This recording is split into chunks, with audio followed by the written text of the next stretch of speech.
अस्सलाम वालेकुम। तो एवरीवन, तो कैसे हो आप लोग? उम्मीद करता हूँ ठीक होंगे, जहाँ भी होंगे खैरियत से होंगे। एक और न्यू वीडियो के साथ आप लोगों के सामने हाजिर हुए हैं। चैनल पर न्यू हो, चैनल को पहले सब्सक्राइब कर लो, बेल आइकन को ऑल पे कर लो, क्योंकि हमारे आने वाली वीडियो सबसे पहले आप लोगों के पास पहुँचे।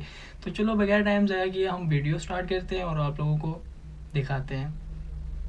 मेरी एक आदमी से बहस हो गई। वो कहने लगा कि राम कृष्ण कोई भगवान थोड़े ना थे, वो तो हमारी तरह के ही थे। तो उससे बहस होने लग गई। मैं उससे खूब एग्जाम्पल, आपका जो एग्जाम्पल देते हो, तो मेरे उस एग्जाम्पल पे भी मैंने फॉलो करके देखा था। वो बंदे समझने को तैयार नहीं है। मैं उससे कहने लगा भैया श्री राम जी भगवान थे। बोला नहीं, हमारी तरह के इंसान थे। तो मैं बोलने लगा कि भाई सूर्य नारायण जिन्होंने मुंह में रख लिए, जो पृथ्वी से भी कई गुना बड़ा हैं, उन्होंने मुख में रख लिए, वो उनके चरणों में पड़े हैं। तेरे चरणों में तेरा बेटा भी नहीं है जिसके लिए तू दिन रात काम करने लग रहा है। सही है, मैंने गलत तो नहीं कहा गुरु जी? सही कहा। आज के समय में यहाँ पर छोटे छोटे बच्चे, चलो इन माता पिताओं को मैं प्रणाम करता हूँ जो यहाँ वृंदावन लेके आए। यहाँ पे क्या है कि ये बच्चे राम को नहीं जानते, राम का जन्म नहीं बता सकते। आज का इतना बड़ा 11-12 साल का बच्चा राम का जन्म कहाँ हुआ है? मैं पूछ लिया एक से कि बेटा राम का जन्म क्या हुआ? बोले श्रीलंका में हुआ है। क्या चल रहा है समझ में नहीं आ रहा कुछ भी।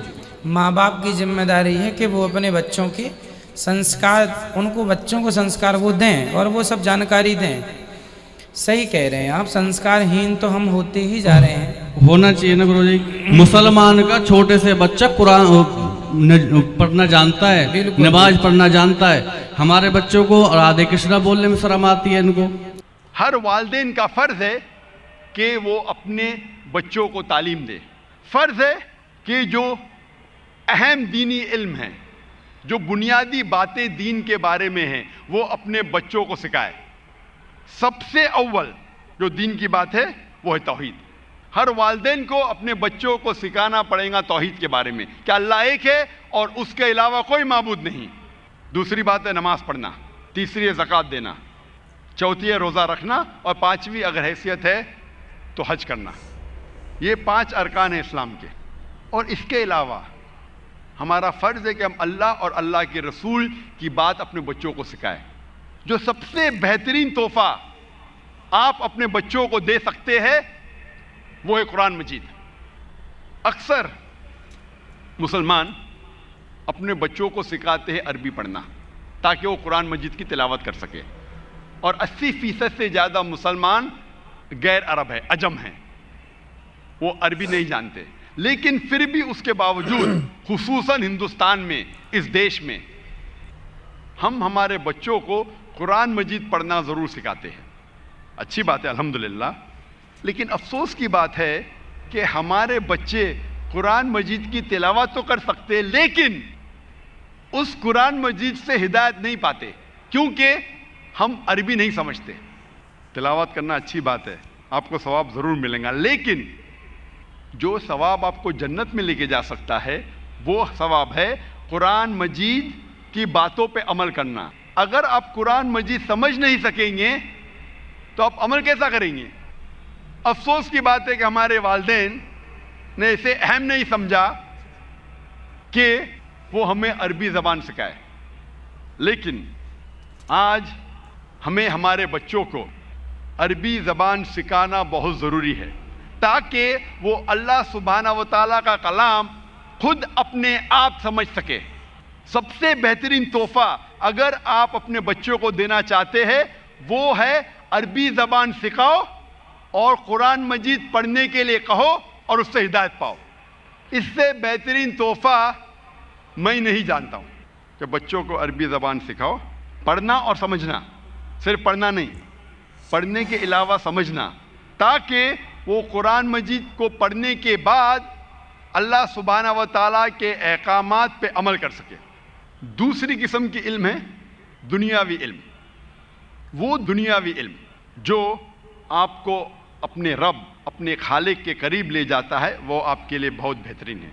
लेकिन वो इल्म जो कुरान और हदीस के खिलाफ है, अपने रब, अपने खालिक से दूर ले जाता है, वो आखिरत में कोई फ़ायदे का नहीं।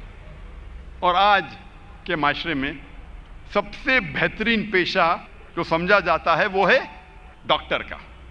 अक्सर والدین کی خواہش ہے کہ میرا بیٹا ڈاکٹر بنے. ڈاکٹری کے پیشے میں جب علم حاصل کرتے ہیں میڈیسن کے بارے میں، اس میں کئی فائدے ہیں. میڈیسن کا علم جاننے کے بعد آپ ہزاروں انسانوں کی جان بچا سکتے ہیں، اچھا ہے. لیکن اس علم کے ذریعے آپ غلط کام بھی کر سکتے. ایک طرف ہے کہ آپ انسانوں کی جان بچا سکتے، دوسری طرف ہے کئی بار نوجوان جب زنا کرتے ہیں وہ ڈاکٹر کے پاس جاتے ابارشن کرنے کے لیے، بچے کو گرانے کے لیے، حمل کو گرانے کے لیے. یہ میڈیسن کے علم کے ذریعے کئی ڈاکٹر ابارشن کرتے ہیں ان نوجوانوں کے زنا کو چھپانے کے لیے. کئی بار والدین کو جب پتہ لگتا ہے کہ ماں کے پیٹ میں لڑکی ہے تو وہ چاہتے ہیں کہ بچے کو گرائے، ابارشن کرے، تو وہ جاتے ڈاکٹر کے پاس. اس میڈیسن کے علم کے ذریعے وہ ڈاکٹر ابارشن کرتا ہے، اس بچے کو گرا دیتا ہے. قرآن مجید میں اللہ تعالیٰ فرماتے سورہ انعام میں سورہ نمبر 6 آیت نمبر 151 اور سورہ اسراء سورہ نمبر 17 آیت نمبر 31 میں کہ آپ اپنے بچوں کا قتل مت کرو. اللہ سبحانہ و تعالیٰ آپ کی اور آپ کی بچوں کی پرورش کریں گے. آپ فکر مت کرو، آپ اپنے بچوں کا قتل مت کرو. اللہ سبحانہ و تعالیٰ آپ کے بچوں اور آپ کی پرورش کریں گے. تو یہ جو دنیاوی علم ہیں کئی بار فائدہ مند ہے، کئی بار نقصان دہ ہے. ایسی مثال میں سینکڑوں دے سکتا ہوں، وقت کی قلت ہونے کی وجہ سے میں صرف ایک ڈاکٹری کی مثال دیا. ہم والدین کا فرض ہے کہ ہم اچھا ماحول اپنے بچوں کو دیں، اور آج اکثر والدین چاہتے ہیں کہ ہم ہمارے بچے کو ایک اچھی عمدہ انگریزی اسکول میں ڈالیں، کانوینٹ اسکول میں، اور بہت جدوجہد کرتے ہیں بچے کو کانوینٹ اسکول میں ڈالنے کے لیے. کئی بار لاکھوں روپیہ رشوت دیتے ہیں تاکہ میرے بچے کو کانوینٹ میں ایڈمیشن ملے. آپ اگر اپنے بچوں کو ایسے اسکول میں ڈالتے ہیں جو مغربی معاشرے کے بارے میں آپ کے بچوں کو سکھاتی ہے، جو اپنے رب سے دور لے کے جاتی ہے، وہ ایسی مثال ہے جیسے کہ آپ اپنے بچوں کے ہاتھ پیر باندھ رہے ہیں رسی سے اور اس کو پانی میں ڈال رہے ہیں اور کہتے ہیں کہ تیرو. آپ اگر اپنے بچے کے ہاتھ پیر باندھیں گے اور پانی میں ڈالیں گے وہ بچہ کیسا تیرے گا؟ ذمہ دار کون ہے؟ ہم. اور ایڈوکیشن کے ذریعے ہم دیکھتے اسکول میں کئی مثال دے سکتا ہوں. اسکول میں سکھایا جاتا ہے تہذیب کے بارے میں کہ آپ اپنے والدین کی دیکھ بھال کے لیے ایک بوڑھے کا گھر قائم کرو. آپ اپنے والدین کی عزت کرو اور کیا کرو؟ ان کے لیے اولڈ ایج ہوم قائم کرو. یہ سکھایا جاتا ہے تعلیم میں، ویسٹرن تعلیم میں، اولڈ ایج ہوم، تاکہ والدین جب بوڑھے ہو جائے ان کو اپنے رستے سے ہٹا دو. اولڈ ایج ہوم میں ڈالو تو آپ فری ہے،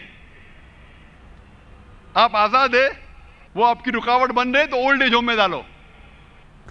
اللہ تعالیٰ فرماتے سورہ انعام میں سورہ نمبر 6 آیت نمبر 151، سورہ عنکبوت سورہ نمبر 29 آیت نمبر 8 اور سورہ لقمان سورہ نمبر 31 آیت نمبر 15 میں کہ ہم نے انسانوں کو کہا ہے کہ وہ اپنے والدین سے اچھا برتاؤ کرے.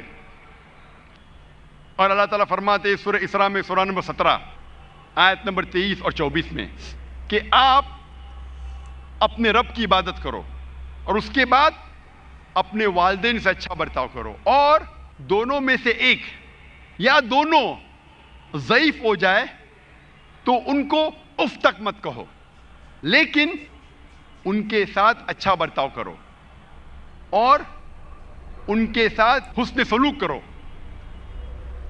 اور اللہ سے دعا کرو کہ ان کو برکت دے، کیونکہ انہوں نے بچپن میں میری پرورش کی. اسلام میں جب والدین ضعیف ہو جاتے ایک یا دونوں، اللہ تعالیٰ فرماتے اف تک مت کہو. اور یہاں مغربی تعلیم میں ہمیں سکھایا جاتا ہے اولڈ ایج ہوم بناؤ. یہ اسلام کے خلاف ہے. اگر ہماری ویڈیو اچھی لگی تو لائک کمنٹ سبسکرائب لازمی کرنا اور بیل آئیکن کو لازمی آل پہ کر لینا، ہمارے آنے والی ویڈیو آپ تک پہنچتی رہے۔ تو ملتے ہیں نیکسٹ ویڈیو میں، تب تک کے لیے اللہ حافظ، اپنا بھی خیال رکھنا اور ساتھ ہمارا بھی خیال رکھنا۔ تو ٹیک کیئر، اللہ حافظ، بائے بائے۔